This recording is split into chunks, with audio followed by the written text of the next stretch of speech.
So this company named Giraffe360 reached out and sent me their Giraffe Go Cam to review and make a series of content around it for anyone who cares. Giraffe360 is a robotic technology startup. Their vision is to create a product that would enable seamless property scans and elevate property purchases through a true-to-life online experience. I'm not being paid to say nice things about it, but I do run my own real estate media business where we do photos, virtual tours, floor plans, all that kind of stuff, and that's exactly what this camera is meant for. So I'm actually quite interested to see what this thing is and test it out a bit.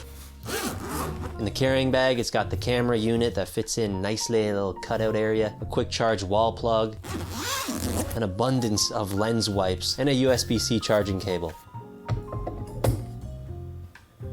kind of like falls into place. You unlock it by twisting this, and then it just kind of drops in.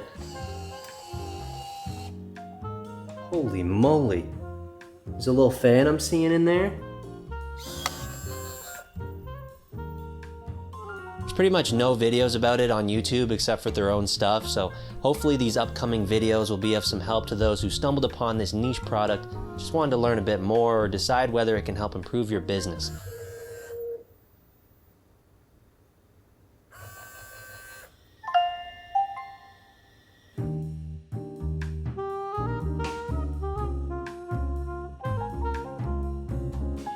Okay, I'm gonna figure this thing out, but it's pretty cool.